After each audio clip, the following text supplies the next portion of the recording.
नमस्कार दोस्तों, धर्म रहस्य चैनल पर आपका एक बार फिर से स्वागत है। आयुर्वेद में हम अभी तक विभिन्न प्रकार की औषधियों के तांत्रिक और औषधि प्रयोगों के बारे में बात कर चुके हैं। उसी श्रृंखला में आज हम लोग बात करेंगे नीम के वृक्ष के बारे में। नीम बहुत ही अधिक शुभ और विभिन्न प्रकार के कष्टों को दूर करने वाला पेड़ माना जाता है। इसे विभिन्न नामों से पुकारा जाता है, जैसे निम्ब, निम्बन, अरिष्ट, कीटक, पीतसार, पारिभद्रक, मालक, रविप्रिय, शीर्षपर्णी, राजभद्रक, सर्वदो भद्र, सुभद्र। अगर सामान्य परिचय की बात की जाए तो नीम इस धरती पर सबसे अधिक उपयोगी, लाभदायक और महत्वपूर्ण वृक्षों की श्रृंखला में माना जाता है। मानव शरीर में होने वाले प्रत्येक रोग का उपचार नीम के द्वारा ही किया जा सकता है। नीम की उपयोगिता के कारण ही कवियों ने विभिन्न प्रकार के श्लोकों और कहावतों को कहा है, जैसे कि सुना है अपने गांव में रहा ना अब वो नीम, जिसके आगे मंद थे सारे वैद्य हकीम। कहने का तात्पर्य यह है कि पूरी धरती पर कहीं भी नीम से अधिक श्रेष्ठ वनस्पति कोई पाई ही नहीं जाती है। अगर उत्पत्ति और प्राप्ति स्थान की बात की जाए तो यह प्रायः हमारे पूरे देश में पाया जाता है। इसकी उपयोगिता के कारण इसको बड़े बड़े घरों, उद्यानों, मंदिरों, सड़कों के किनारे लगाया जाता है। स्वरूप की अगर बात की जाए तो इसका पेड़ लगभग 8 फुट से लेकर के 15 से 20 फुट की ऊंचाई तक जाते हैं और इसके बाद और भी विशालकाय आकार लेते चले जाते हैं। बसंत ऋतु में यानी कि मार्च के महीने के आसपास का जो समय है, इस समय नई पत्तियां इसमें आती हैं, जो प्रारंभ में हल्के लाल रंग की होती हैं, लेकिन धीरे धीरे उनका रंग हरा हो जाता है। फिर इस पर सफेद पीले रंग के छोटे छोटे फूल आते हैं और इन फूलों से ही फलों का निर्माण होता है, जिसे निबोरी भी कहा जाता है। यह निबोरी प्रारंभ में हरे रंग की होती है और फिर वर्षा प्रारंभ होने पर धीरे धीरे पककर पीले रंग की बन जाती है। गुणधर्म की अगर बात की जाए तो नीम शीतल, अत्यंत पवित्र, विषनाशक, कृमिनाशक और सभी प्रकार के रोगों को दूर करने वाला माना जाता है। यह वायुमंडल को शुद्ध करता है। नीम की पत्तियां और निबोरी कड़वी होती है, लेकिन फिर भी यह अत्यंत ही उपयोगी मानी जाती है। मानव शरीर में होने वाले प्राय सभी रोगों का उपचार नीम से हो सकता है। नीम का प्रयोग नेत्र रोगों, दांत के रोगों, रक्त विकार, कृमि रोग, कोढ़, विभिन्न प्रकार के विष, बुखार, प्रमेह, गुप्त रोग आदि में इसका इस्तेमाल किया जाता है। प्रत्येक मनुष्य को इसके अधिक से अधिक पेड़ लगाने से अवश्य ही लाभ होता है, क्योंकि यह मानव जाति के लिए लाभप्रद पेड़ माना जाता है। नीम के विभिन्न प्रकार होते हैं। लेकिन कहीं कहीं नीम, मीठे नीम इत्यादि का भी उपयोग या उल्लेख मिलता है। इसका प्रयोग केवल कुछ विशेष प्रकार के भोजन बनाने में ही किया जाता है। वैसे नीम शब्द का प्रयोग सीधे साधे कड़वे नीम से ही मानना चाहिए। अब अगर इसके हम तांत्रिक प्रयोगों की बात की जाए तो विभिन्न प्रकार के तांत्रिक और औषधीय प्रयोग हैं। तांत्रिक प्रयोगों में अगर किसी स्त्री को प्रसव नहीं हो रहा है, उसके लिए जब किसी महिला को प्रसव पीड़ा हो रही हो लेकिन उसे प्रसव नहीं हो पा रहा हो, तो उसकी कमर में नीम की जड़ बांध देने से पीड़ा समाप्त होती है। और फिर कुछ ही देर में सुखपूर्वक प्रसव हो जाता है। अगर किसी जहरीले जीव ने काट लिया है, जैसे कि बिच्छू, तो किसी व्यक्ति को बिच्छू ने अगर काट लिया हो और उसका विष नहीं उतर पा रहा हो, तो कोई अन्य व्यक्ति नीम की 10 से 15 पत्तियां अपने मुख में डालकर चबा ले और फिर अपने मुख से पीड़ित व्यक्ति जिसे बिच्छू ने काटा है उसके कान में फूंक मार दे तो बिच्छू का विष उतरता है। ऐसा कई तांत्रिकों ने गुप्त मंत्रों के द्वारा प्रयोग किया है। तो इस प्रकार आप जान सकते हैं कि तांत्रिकों के माध्यम से भी ऐसे कार्यों को किया जाता है। प्रत्येक प्रकार के विष को उतारने के लिए भी इसका प्रयोग किया जाता है।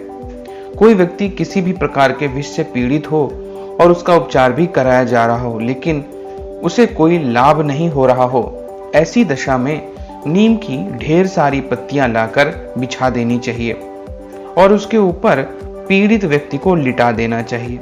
लिटाने से पहले व्यक्ति के सारे कपड़े या वस्त्र उतार देने चाहिए। केवल गुप्त अंगों को ही ढके रहने देना चाहिए। फिर उस व्यक्ति के ऊपर भी नीम की पत्तियां बिछा देनी चाहिए। केवल सांस लेने के लिए नाक मुख को खुला रखना चाहिए। इस प्रकार से पीड़ित व्यक्ति को आवश्यकता अनुसार समय तक उस विष के प्रभाव को कम करने के लिए लिटाए रखना चाहिए। लेकिन यदि इस प्रयोग से पहले ही पीड़ित व्यक्ति के आंतरिक अंग पूरी तरह से क्षत विक्षत हो गए हैं, तब इसका प्रयोग नहीं करना चाहिए। इसके अलावा आप इसके चमत्कारिक कई और प्रयोग कर सकते हैं, जैसे कि तंत्र शास्त्र में अगर घर में नीम के पेड़ की लकड़ी से निर्मित श्री गणेश की मूर्ति की स्थापना की जाए तो सभी प्रकार की बाधाएं स्वतः ही नष्ट होने लगती हैं और घर में सुख शांति बनी रहती है। गणेश उत्सव के दौरान यदि नीम की लकड़ी से बनी गणेश की स्थापना घर में की जाए तो बहुत शुभ माना जाता है। यदि किसी विशेष कार्य के लिए कहीं जा रहे हों तो पहले नीम की लकड़ी के बने श्री गणेश की मूर्ति का पूजन कर लें। इससे कार्य में सफलता अवश्य मिलेगी। गणेशोत्सव के दौरान किसी रात्रि में लाल चंदन और लाल फूल से श्री गणेश का पूजन करें। ओम गंग गणपते नमः का 1000 जाप करके उस प्रतिमा को नदी में प्रवाहित कर दें तो रुके हुए आपके कार्य संपन्न होने लगते हैं। यदि घर में किसी के ऊपर ऊपरी साया हो तो इस चमत्कारिक प्रतिमा का प्रभाव करने से वह प्रभाव नष्ट हो जाता है। इस प्रतिमा के घर में रहते हुए किसी प्रकार के टोने टोटके का असर आपके घर पर नहीं होता है और धन की कमी भी नहीं होने पाती है। औषधीय प्रयोगों की अगर बात की जाए तो पायोरिया, दांतों में कीड़ा लगने वाले व्यक्ति को सुबह शाम नीम की दातून करनी चाहिए। पेट में अगर कीड़े हो जाएं या पुरानी कब्ज हो तो प्रतिदिन नीम की 10 से 12 ताजी पत्तियां चबानी चाहिए। यह प्रयोग लंबे समय तक करना चाहिए। इससे समस्याएं पूर्ण रूप से समाप्त हो जाती हैं। कुछ वैद्यों का कथन भी माना है कि नीम की निबोलियों को पीसकर रोगी व्यक्ति की नाभि के नीचे लेप करें। यह प्रयोग कई दिनों तक करने से पेट के कीड़े मर जाते हैं। चर्म रोग और कोढ़ में शरीर में किसी भी प्रकार का चर्म रोग हो रहा हो, भले ही वो कितना भी पुराना हो, रोगी व्यक्ति को प्रतिदिन नीम की 15 से 20 ताजी पत्तियां चबा चबा कर खानी चाहिए। इसके अतिरिक्त नीम के पेड़ की पत्तियां आवश्यकता अनुसार ले आना चाहिए और उनको पानी में डालकर उबाल लेना चाहिए। फिर पानी को आग से उतारकर ठंडा होने देना चाहिए। तब तक इस पानी से अपने रोगग्रस्त अंग को धोना चाहिए। इस प्रक्रिया से चर्म रोग धीरे धीरे दूर होने लगते हैं। लेकिन ध्यान रखने वाली बात यह है कि रोग जितना पुराना होगा यह प्रयोग उतने ही अधिक समय तक करना होगा। रोगी को मीठा एवं नमक का प्रयोग कम कर देना चाहिए। उपदंश के रोग से मुक्ति के लिए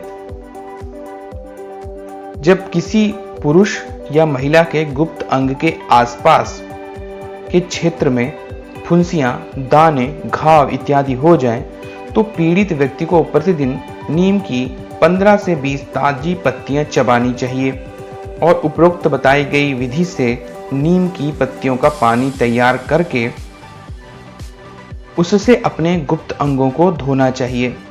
यह प्रयोग कई दिनों तक करना चाहिए, लेकिन ध्यान रखने वाली बात यह है कि यह प्रयोग सूजाक रोग में नहीं करना है। उपदंश के रोग में गुप्तांग के ऊपर फुंसी, घाव होते हैं, जबकि सूजाक के रोग में गुप्तांगों के अंदर घाव हो जाते हैं। दोनों में यही एक बड़ा अंतर है। बिच्छू का विष दूर करने के लिए आप नीम के पत्ते और कड़वा तेल, इन दोनों को मिलाकर खूब अच्छी तरह से उबाल लें। फिर आग से उतारकर इसकी भाप से बिच्छू द्वारा काटे गए स्थान को सेकने से बिच्छू का भी विष उतर जाता है। सांप के विष को उतारने के लिए भी व्यक्ति को इसका प्रयोग करना चाहिए। जिस व्यक्ति को सांप ने जहां काटा हो, तुरंत ही काटे गए स्थान पर किसी तेज धार वाले अस्त्र जैसे कि ब्लेड, चाकू से जोड़ के चिन्ह के रूप में निशान लगाकर विषैला खून बहा देना चाहिए। इसके बाद उस काटे गए स्थान के ऊपर और नीचे रस्सी आदि से खूब कड़ा कपड़ा बांध दे, ताकि यह विषैला रक्त हृदय तक ना पहुंच पाए। फिर पीड़ित व्यक्ति को नीम की ताजी पत्तियां चबाने के लिए दें। जब तक शरीर में विष रहेगा, वह पत्तियां खाने में मीठी लगेंगी और जैसे ही विष समाप्त हो जाएगा, यह पत्तियां कड़वी लगने लगेंगी। अतः जब तक पत्तियां मीठी लगती रहें, उस व्यक्ति को खिलाते रहें। जब पत्तियां कड़वी लगने लगें, तो समझ लीजिए विष का प्रभाव समाप्त हो रहा है। तो इस प्रकार से आप विभिन्न प्रकार के तांत्रिक और गोपनीय प्रयोगों को औषधि प्रयोगों के साथ में नीम के पौधे के रूप में कर सकते हैं। अगर ये वीडियो और पोस्ट आपको पसंद आया है तो लाइक करें, शेयर करें, सब्सक्राइब करें चैनल को। अगर आप चैनल पर नए हैं तो आपका दिन मंगलमय हो। धन्यवाद।